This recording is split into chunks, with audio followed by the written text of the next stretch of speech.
बोले त्रिकालवर्ती नौ देवताओं की, बोले श्री चिंतामणि पार्श्वनाथ भगवान की, आचार्य भगवंत गुरुवर श्री विद्यासागर जी महाराज की, परम पूज्य आचार्य श्री समय सागर जी महाराज की, परम पूज्य मुनिवर श्री नदोषा जी महाराज की। सज्जन व्यक्ति की पहचान ये है, वो सूप की तरह होता है। सूप समझते हैं? सूपा जो होता है अनाज फटकने वाला, वो सार को अपने अंदर रखता है और जितना भी फूस घास फूस कचरा इत्यादि होता है उसको अलग कर देता है, फेंक देता है। वैसे ही सज्जन का ये स्वभाव होता है, नेचर होता है, गुणधर्म होता है। लेकिन विशेष रूप से जबकि लोगों को माता पिता में, गुरुजनों में, उपकारियों में भी दोष दिखाई देते हैं, तो ज्ञानी जनों का कहना है कि उपकारियों की उपकारों को देखा जाता है, दोषों को नहीं देखा जाता है। यदि हम उपकारों को ध्यान देते हैं तो दोष भी गुणरूप दिखाई देते हैं। जिससे प्रेम हो जाता है ना, तो उसके दोष भी गुणरूप लगते हैं, उसकी बुराई भी अच्छी लगती है। पर जिसमें हम दोष देखते हैं, जिससे हमें घृणा होती है, जिससे हमें अप्रीति होती है, तो उसके गुण भी दोष रूप दिखाई देते हैं, उसकी अच्छाई भी बुरी लगती है। मतलब एक चीज़ के आते उसके साथ में अनेक पॉजिटिव गुण आते हैं, एक नेगेटिव गुण के आते एक अनेक नेगेटिव गुण आते हैं। जैसे आपको किसी से द्वेष होता है, द्वेष होता है तो आपको फिर वो द्वेष ही अकेला नहीं रहेगा, उसके साथ साथ घृणा भी आएगी, नफरत भी आएगी, ईर्ष्या भी आएगी, द्वेष भी आएंगे, वैर भी होगा, विरोध भी होगा, बदले की भावना भी होगी, निंदा भी होगी। ऐसी पूरी नेगेटिव विचारधारा एक द्वेष के साथ आ जाती है। यदि किसी से राग होता है तो उसमें हमें एक तो उसकी बुराई भी अच्छा ही लगती है, फिर उसके साथ साथ राग होता है तो आत्मीयता होती है, उसके साथ उठना बैठना होता है, लेन देन होता है, आत्मीयता होती है, प्रशंसा होती है, सहयोग का भाव होता है, करुणा जागृत होती है। ये सारी की सारी पॉजिटिव विचारधारा उसके साथ में आ जाती है। इसलिए हमारी दृष्टि यदि सकारात्मक है, गुणग्राही है, तो हम बहुत सारे अवगुणों से, दोषों से, पाप से बच जाते हैं। और यदि हमारी दृष्टि दोषग्राही है, अवगुणों की ओर जाती है, तो फिर उसके साथ साथ सारी नेगेटिव विचारधारा पूरी उसकी बारात हमारे साथ लग जाती है, हमारा पतन का द्वार खुल जाता है और पॉजिटिव विचारधारा के साथ उत्थान का द्वार खुलता है। इसलिए माता पिता, गुरुजन और उपकारी, इनके उपकारों का चिंतन करना चाहिए, गुणों को ग्रहण करना चाहिए। वैसे तो प्राणी मात्र के गुणों को ग्रहण करने के लिए कहा गया है, क्योंकि गुणों से हमारा उत्थान होता है और सामने वाले का भी उत्थान होता है। अवगुणों से हमारा भी ह्रास होता है, सामने वाले का भी ह्रास होता है। तो कैसा स्वभाव होना? सूप की तरह होना। सूपा फटकने वाला जो होता है वो कचरा को, घास फूस को उड़ा देता है। उसी तरह यदि अपना स्वभाव सूप की तरह है तो हम गुण ग्रहण कर लेंगे, अवगुणों को छोड़ देंगे। अवगुण तो सभी में होते हैं, भगवान के अलावा ऐसा कौन सा इंसान है जिसमें कमी नहीं है, दोष नहीं है, अवगुण नहीं है। लेकिन प्रायः संसारी प्राणी का नेचर चलने की तरह होता है, वो सारभूत वस्तु को नीचे गिरा देता है और नीचे अपने ऊपर में कचरा घास फूस बचा लेता है। तो ये नेचर अच्छा नहीं माना जाता। उसमें क्या है, अपना मन भी गंदा होता है, दूषित होता है, अवगुण अपने अंदर भी आते हैं, पनपते हैं। इसलिए चलने की तरह नेचर ना हो करके अपना नेचर सूप की तरह होना चाहिए। दूसरी तरह से, दूसरे दृष्टांत के माध्यम से आप समझ सकते हैं कि जैसे दर्पण होता है और कैमरा होता है। दर्पण की क्या खासियत है? दर्पण में स्वागत सबका है, संग्रह किसी का भी नहीं है। दर्पण झलका तो देता है पर अपने में ग्रहण करके किसी को नहीं रखता है। इसी तरह जब किसी के दोष दिख जाएं, अवगुण दिख जाएं, तो अपने मन को दर्पण बना लीजिए, केवल झलका दीजिए। कुछ शिक्षा लेने लायक है, कुछ प्रेरणा लेने लायक है तो ले लीजिए, अन्यथा उसको दर्पण की तरह गोल कर दीजिए। और यदि गुण मिल जाए तो कैमरे की तरह उनको ग्रहण कर लो।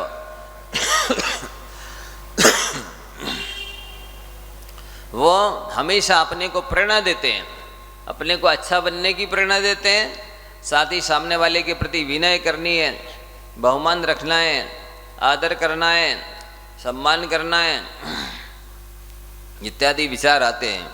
तो ये दृष्टांत देखना, यदि सूप की तरह स्वभाव है तो आप सज्जन हैं, और यदि चलने की तरह स्वभाव है तो आप दुर्जन हैं।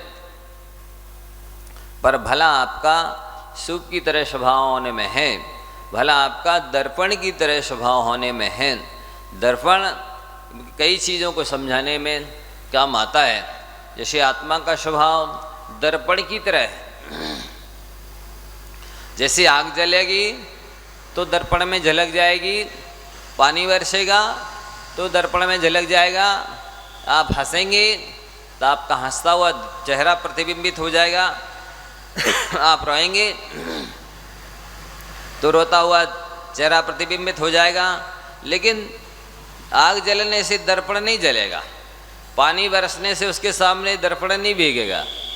आप हंसेंगे तो चेहरा प्रतिबिंबित तो हो जाएगा, दर्पण में विकार नहीं आएगा। आप चिढ़ाएंगे मान लो तो आपका चेहरा टेढ़ा होगा, दर्पण टेढ़ा नहीं होगा, क्योंकि उसका स्वभाव केवल प्रतिबिंबित करना है, झलकाना है, जानना देखना जैसा आत्मा का स्वभाव है। तो यदि उसमें आप रोएंगे तो दर्पण आंसू नहीं बहेगा, उसमें प्रतिबिंबित होगा केवल। और हंसेंगे तो भी हंसता हुआ चेहरा दिखेगा, मुंह विकृत करेंगे नहीं, बताना आत्मा का स्वभाव नहीं है ना। दर्पण का, दर्पण केवल प्रतिबिंबित करता है, वस्तुतः सामने वाला बताता है, सामने वाला कहता है, देखता है। दर्पण तो केवल प्रतिबिंबित करता है। इसी तरह आत्मा जानती देखती है, खाली बताना ये स्वभाव नहीं है, ये तो विभाव है। इसको कहना, इसका व्याख्यान करना, ये आत्मा का स्वभाव नहीं है। व्याख्यान करना, उसकी कहना स्पीच करना या उसका डिस्कशन करना, ये तो कोर्ट में होता है, वकालत, नहीं समझे? तो ये आपको दो दृष्टांत दिए अभी। पहला सूप का, कि आप अपना नेचर सूप जैसा बनाएं, चलनी जैसा नहीं। दूसरा दृष्टांत दिया कि आप दर्पण की, जैसे आपका वास्तव में दर्पण की तरह आत्मा का स्वभाव है, तो आपको दोष दिख जाएं तो आप केवल झलका दीजिए, संग्रह करके मत रखिए। और यदि गुण दिख जाएं तो कैमरा बना लीजिए, उससे आपको वो गुण केंद्रित हो जाएंगे, ग्रहण करने में आ जाएंगे, तो वो आपको उठाएंगे, आगे बढ़ाएंगे।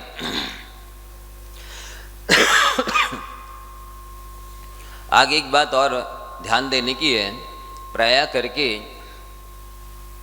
लोगों की दृष्टि पॉजिटिव नहीं होती है, नेगेटिव होती है। तब फिर उनको जो उपकारी हैं, हितैषी हैं, शुभचिंतक हैं, गुरु हैं, गार्जियन हैं, उनमें भी दोष दिखाई देते हैं। प्रायः करके ये जो शादी के बाद में सेपरेशन की व्यवस्था है वो क्यों आती है? तो इसीलिए कि हमारे अंदर सकारात्मक सोच नहीं है, गुण ग्रहण का भाव नहीं है। आप देखेंगे साथ रहने में असुविधा किंचित हो सकती है, लेकिन सुरक्षा पूरी होती है। अलग रहने में सुविधा किंचित हो सकती है, लेकिन असुरक्षा पूरी होती है।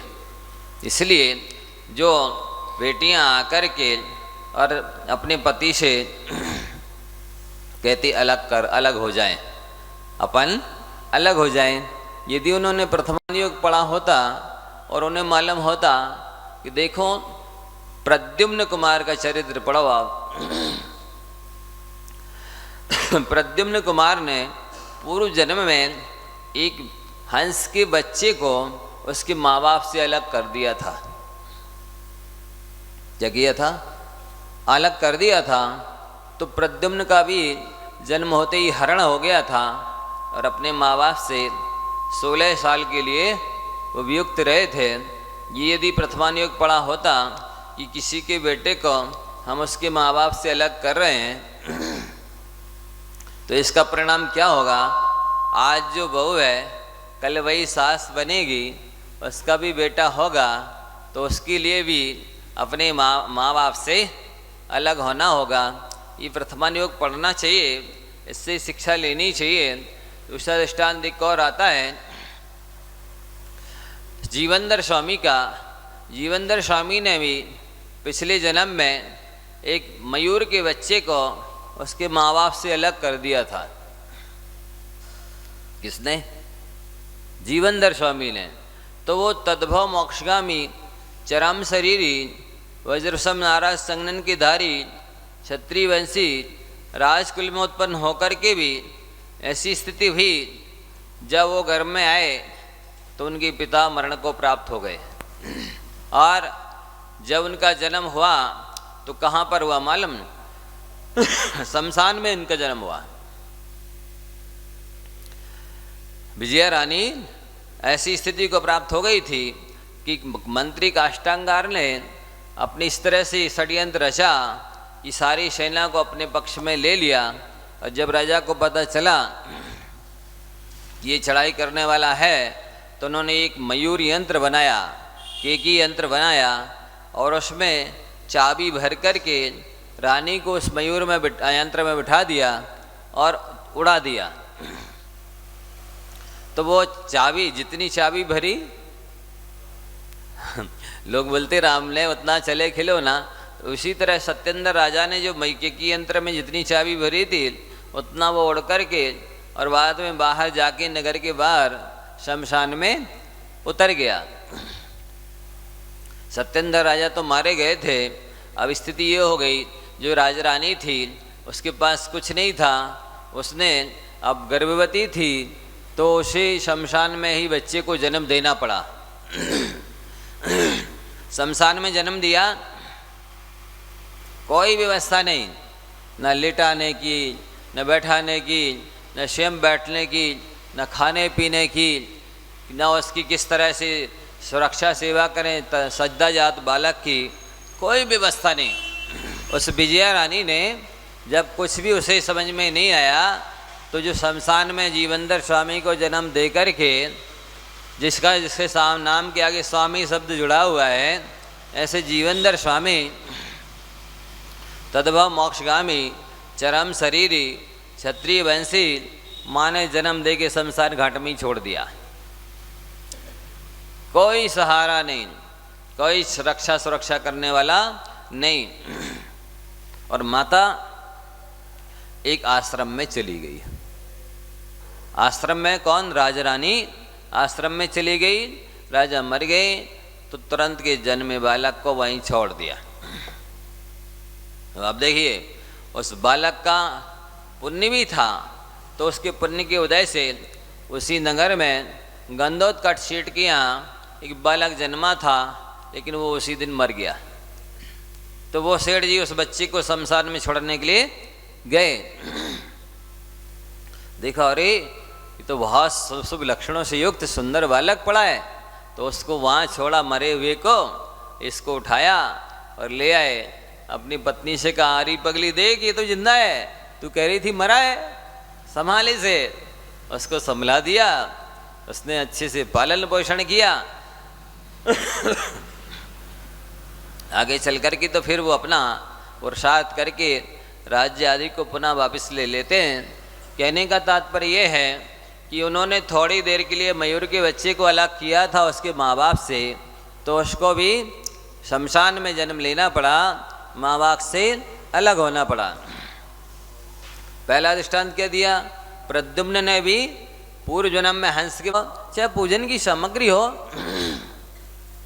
या कहीं पर भी हो, आप जहाँ जाते हैं उस व्यवस्था का एक हिस्सा बन जाइए। ये अपना नेचर में होना चाहिए। प्राय करके देखा जाता है लोग एक और समस्या बन के आ जाते हैं, सिर दर्द हो जाते हैं, वे किसी तरह से सहयोग नहीं करना चाहते। ये नेचर, ये स्वभाव अच्छा नहीं माना जाता है। आप लोगों को आदत डालनी है कि किसी के यहाँ कहीं भी जाओ, जैसे मान लो आपने नाश्ता किया, अब उसके यहाँ बेचारे यहाँ कोई है नहीं सहयोग करने वाला, तो उसके खुद ही बर्तन पड़े हैं नाश्ता के, अब आपकी और गिलास प्लेट चम्मच इत्यादि हो गई, इतना काम और बढ़ गया। यदि आप मिलकर तुरंत बैठ करके अपने बर्तन तो साफ किए ही, साथ में जो दो चार बर्तन और पड़े थे वे और साफ करके रख दिए, देखो उसका काम निपट गया। इतना सहयोग तो आपने कर दिया तो उतना उसका काम कम हो गया। उसे लगेगा कि हाँ चलो कितना अच्छा सहयोगी नेचर है इनका, कितने हाथ बटा लेते हैं, सहयोग काम कर देते हैं, हेल्प कर देते हैं, मदद कर देते हैं, तो आप उसकी दृष्टि में प्रिय हो जाएंगे। यदि आपने काम और बढ़ा दिया तो फिर आप उसकी आंखों में कंकर की तरह चुभेंगे, कांटे की तरह चुभेंगे। ये आप देखना, कभी भी अनुभव करना, फील करना कि यदि आप कहीं भी जाकर के काम बढ़ा देते हैं, कोई भी काम हो, कपड़े का है मान लो, उसके कपड़े तो पड़े ही थे, अब आपने अपने और डाल दिए और ढेर लग गया।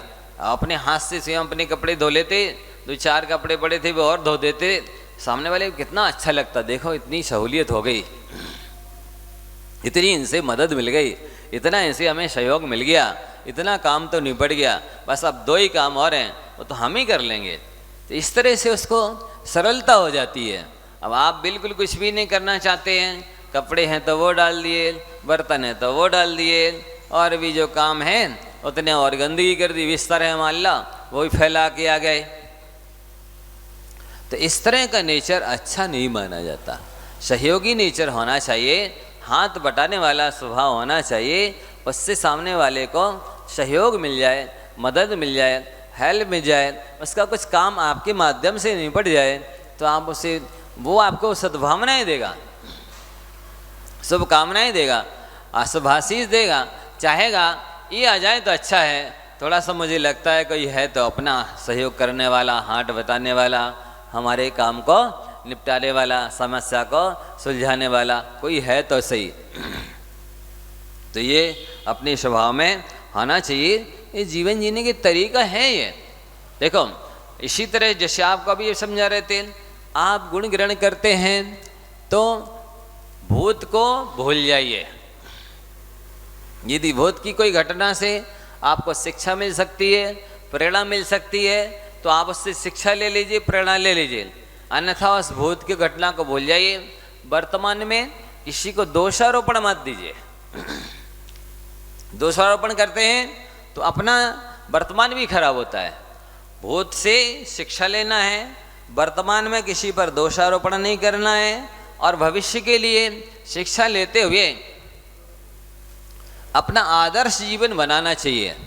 एकदम पिछलग्गू नेचर नहीं होना चाहिए कि हम तो दूसरों से ही सीखते रहते हैं, हम तो दूसरों के ही पीछे चलते हैं, हमें तो दूसरों की सलाह लेनी पड़ती है, हमें तो दूसरों की ही मदद लेनी पड़ती है। नहीं, शायर, शेर और सपूत ये लीक छोड़ करके चलते हैं, अपना रास्ता भी खुद बनाते हैं, जिससे दूसरे लोग भी शिक्षा ले सकें, प्रेरणा ले सकें, कुछ हमसे भी सीख सकें। उनके लिए हम एक आदर्श बन जाए, आइडल, दर्पण की तरह। तो अपन ने कुछ सीखा है, समझा है, दुनिया को, समाज को कुछ दिया है, अन्यथा क्या किया है, आप तो दुनिया से कुछ ना कुछ, मतलब आपका जीवन प्रेरणादायी नहीं रहा, प्रेरणादायी रहा। पहले मिलाकर के दूसरों को वात्सल्य तो नहीं दिया, बात बात में शल्य अवस्था दी है, तो ये नेचर अच्छा नहीं माना जाता। तो क्या करना है, आज से आपको अपना नेचर सहयोगी बनाना है। कहीं भी जाओ, किसी भी द्रव्य क्षेत्र काल में, आप वहाँ के सहयोग के हिस्से बन जाएं, उस समस्या को सुलझाने का हिस्सा बन जाएं, उस काम को बटाने वाले बन जाएं, उस व्यवस्था को बनाने वाले व्यवस्थापक एक सहयोगी बन जाएं, तो आप सबकी दृष्टि में भी आ जाएंगे, वो काम भी जल्दी, समस्या भी सुलझ जाएगी, काम भी निपट जाएगा, आपका यश हो जाएगा, सामने वाले का काम हो जाएगा। जी, ये कॉपरेशन बोलते ना, सहयोगी नेचर, जो कॉपरेटिव बैंक होते हैं सहयोग करने वाले, इसी तरह से आपका नेचर होना चाहिए। हर जगह कहीं भी जाएं, माँ की समस्या को सुलझाने में सहयोगी बने, ना कि स्वयं एक समस्या बन के चले जाएं, तो और सामने वाले का सिर दर्द डबल हो जाएगा, हेडेक डबल हो जाएगा, समस्या दूनी हो जाएगी।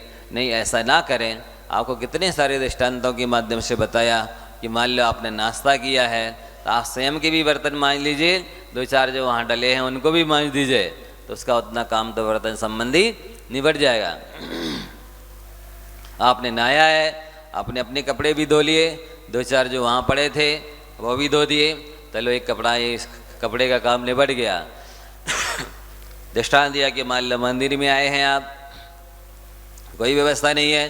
कई लोगों को क्या होता है, बस देखा अनाउंसर बन गए, अरे साहब यहाँ तो कोई व्यवस्था ही नहीं है, यहाँ तो कोई देखने वाला ही नहीं है, यहाँ तो क्या समस्या है, परेशानी है, कुछ भी नहीं है व्यवस्था।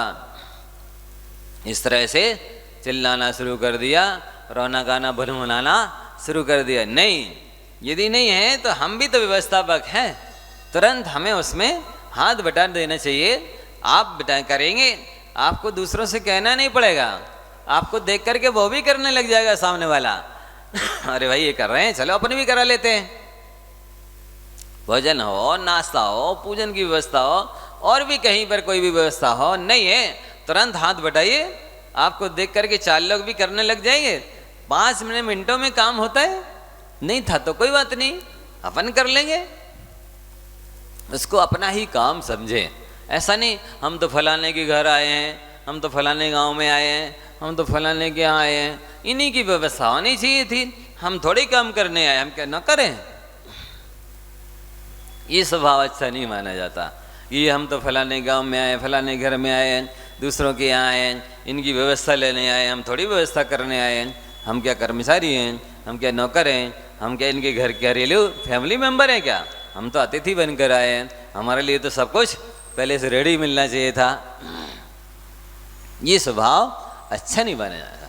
जीवन जीने का तरीका यही है, कहीं भी हो आप व्यवस्था प्रदान करें, व्यवस्थित होके जाएं, अब व्यवस्था ना फैलाएं। कड़वाहट पीकर की मधुरता प्रदान करने की आपकी आदत होनी चाहिए। वहाँ पर जाकर आपने पी तो कड़वाहट है, मतलब जाकर की समस्या झेली है, जाकर के अनादर हुआ है, जाकर के परेशानी उठाई है, लेकिन इसके बाद भी आपको लगना नहीं चाहिए कि अरे हम इधर आए तो परेशान हो गए। नहीं, अपने ही तो काम है। मान लो मेरे यहाँ कोई आता तो वो भी तो किस तरह से कह सकता था। ऐसा स्वभाव अपना बनाना चाहिए कि हम किसी भी समस्या का समाधान बन जाएं, ना कि समाधान में समस्या पैदा कर दें, ना कि व्यवस्था को बिगाड़ दें। बिगड़ी हुई व्यवस्था को बनाने की आदत होना चाहिए। इसलिए आपको दृष्टांत दिया गया कि आप कड़वाहट पी करके भी मधुरता प्रदान करें, वातावरण को मधुरता प्रदान करने का तात्पर्य सहयोग प्रदान करें, वहाँ का माहौल बना दें, सुधार दें, तो आप निश्चित ही सबके चहेते हो जाएंगे, सभी के लिए प्रिय हो जाएंगे। ऐसे नेचर से ही व्यक्ति चाहता है कि आप दोबारा फिर से आए हमारे यहाँ। ऐसे नेचर से ही लोग चाहते हैं आपसे हम फिर से मिलें। ऐसे नेचर से ही लोग याद करते हैं, यार कोई व्यक्ति आया था, किसी व्यक्ति से हम मिले थे, किसी के साथ हमने यात्रा की थी, किसी के साथ ने हम मिल करके काम किया था, बहुत अच्छा लगा था। पहले तो हमें बहुत कठिन लग रहा था, कैसे काम होगा, लेकिन वो साथ में थे तो उन्होंने वहाँ जल्दी से काम बनवा दिया, वहाँ जल्दी से व्यवस्था करवा ली, वहाँ जल्दी से बात संभाल ली। बात तो बिगड़ने वाली थी, लड़ाई होने वाली थी, लेकिन उन्होंने इतना बढ़िया सौहार्दपूर्ण वातावरण बना दिया, जो शत्रुता होने वाली थी वो मित्रता में बदल गई। तब तो आपका कोई नेचर है, तब तो आपका कोई व्यक्तित्व है, तब तो आपका कोई विवेक है, तब तो आपकी कोई सूझबूझ है, और नहीं जाकर के वहाँ झगड़ा और खड़ा कर दिया महाभारत। जाके गए यहाँ से उनसे बढ़ाई, उनकी उनसे बढ़ाई, आपस में लड़ने लग गए, लो बनता काम बिगड़ गया। ये नेचर अच्छा नहीं माना जाता है। आपस में कोई गलत फहमी हो गई हो तो उसको दूर कर देना, ये बुद्धिमानी मानी जाती है, ये विवेक माना जाता है कि बिगड़े काम को बना देना, बिगड़ती व्यवस्था को संभाल देना, गिरते हुए को सहारा दे देना, खंबे का काम कर देना। नहीं ऐसा नहीं, गिर रहा तो और एक धक्कापन और दो तो नहीं गिर रहा हो तो नीचे गड्ढे में गिर जाए। बात बन रही हो तो ना बन पाए और बनती बात बिगड़ जाए। ये स्वभाव अच्छा नहीं होता है। ये तो देखो, मरने मारने का भाव तो नारकी में होता है, नर में नहीं होता है। क्या बोला? मरने मारने का भाव नारकी में होता है, नर में नहीं होता है। या तो वो भावी नारकी है या भूत नारकी है, या तो वहाँ से निकल के आया है नरक से, इसलिए उसका वो आदत आदमी छूटी नहीं है। अथवा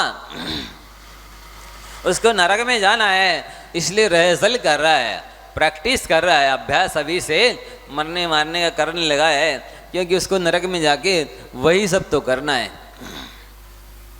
तो ये आपका नेचर आज से बदलेगा। वैसे आप लोग बहुत अच्छे हैं, सहयोगी स्वभाव वाले हैं, बिगड़ती व्यवस्था को बनाने वाले हैं, बिगड़ते काम को बनाने वाले हैं, कड़वाहट पी करके मधुरता प्रदान करने वाले हैं। ये नेचर अच्छा माना जाता है।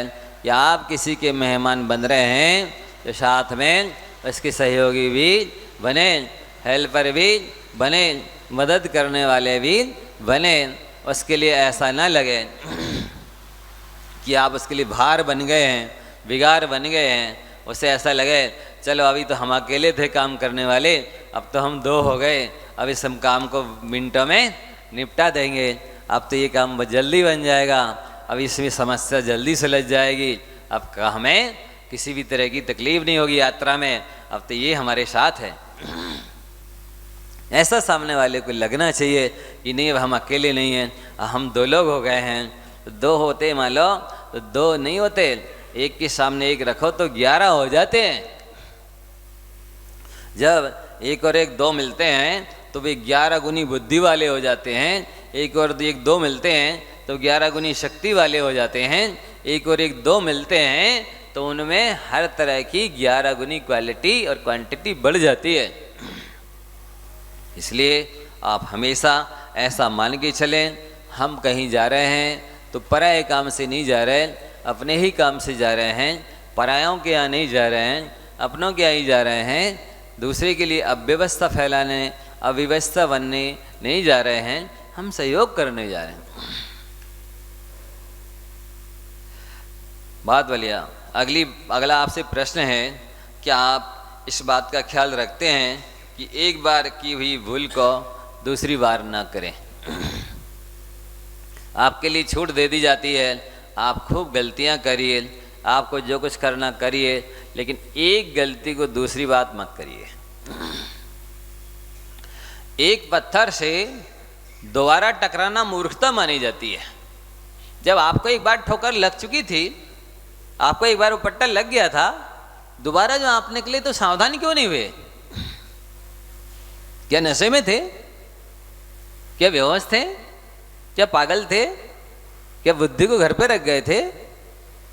एक बार टकराने के बाद ध्यान क्यों नहीं रहा कि यहाँ से हम जा रहे हैं, कल हमको ठोकर लग गई थी, आज नहीं लगना चाहिए। कई बार देखा जाता है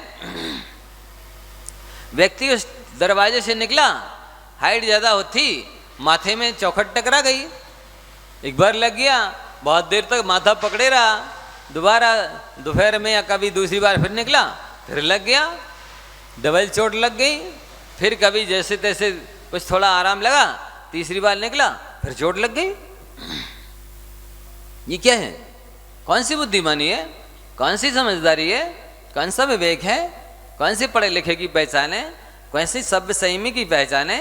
कौन से सावधान व्यक्ति की पहचान है? या अब एक बार टकरा गए, 2 बार टकरा गए, 3 बार टकरा गए, जितनी बार निकलते उतनी बार टकरा जाते हैं। ये समझदारी नहीं है। जबकि ये कहा जाता है, मान लो आप लेफ्ट साइड चल रहे हैं, रोड में लेफ्ट साइड चल रहे हैं तो और सामने वाला रॉन्ग साइड से आ रहा है, वो गलत दिशा में आ रहा है, गलत साइड से आ रहा है, आप सही साइड से जा रहे हैं, इसके बाद भी आप टकराहट से बचिए। मान लो आप ये मान के चले मैं तो सही राइट साइड से जा रहा हूं, अब मैं उसे साइड क्यों दूंगा? हम रास्ता क्यों छोड़ें? वो रास्ता छोड़ें क्योंकि गलत तो वो आ रहा है। अब आप भिड़ जाइए, बताइए क्षति किसकी होगी? आप राइट साइड से जा रहे थे, सामने वाला रॉन्ग साइड से आ रहा था, अब आप बताइए टकराने पर क्षति किसकी होगी? दोनों की होगी ना, तो दोनों ही मूर्ख माने जाएंगे ना। आप कर हम तो राइट साइड से जा रहे थे, हमारी गलती नहीं मानी जानी चाहिए, हमारी क्षति नहीं होनी चाहिए। नहीं, हर हाल में आप टकराहट से बचिए, चाहे वाहन की टकराहट हो, चाहे व्यक्ति की टकराहट हो और चाहे बातों की टकराहट हो और चाहे विचारों की टकराहट हो। आप समझ रहे हैं ना, सुन रहे हैं ना?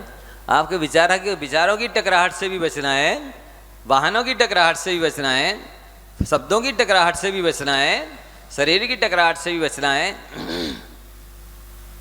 हर तरह की टकराहट। देखिए बुद्धिमानी ये कहती है, विवेक कहता है कि रास्ता सकरा है, आप भले राजा साहब हैं, पर यदि उधर से सांड आ रहा है तो आपको अपना राजापना दिखाए बिना धीरे से बाजू में हो जाना चाहिए। सांड आ रहा उधर से, आप कहेंगे नहीं मैं राजा हूं, मैं क्यों साइड दूंगा, वो पशु है उसे देना चाहिए। बताइए क्या होगा? क्या होगा?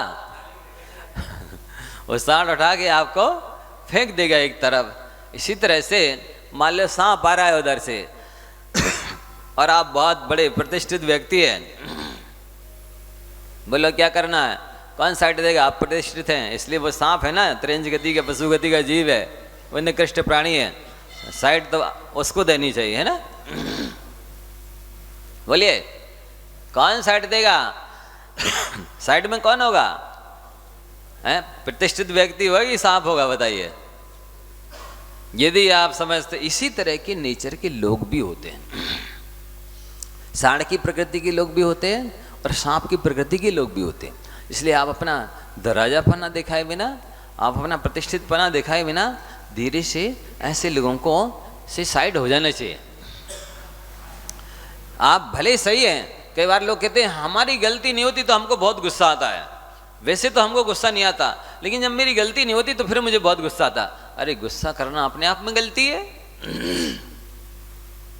आपकी दूसरी गलती नहीं थी, लेकिन गुस्सा करना तो अपने आप में गलती है। तो आप इस बात को ख्याल रखिए हमेशा कि मान लो गलत, आप राइट हैं, सही हैं और सामने वाला गलत है, इसके बाद भी आप टकराहट से बचिए। सांप के नेचर के भी लोग होते हैं, सांड के नेचर के भी लोग होते हैं, अग्नि के नेचर के भी लोग होते हैं, जहर के नेचर के भी लोग होते हैं। आप इन चीज़ों से बचिए, अन्यथा आपकी क्षति होगी। आज समय हो गया है, इतना ही रखते हैं, आगे की बात करें।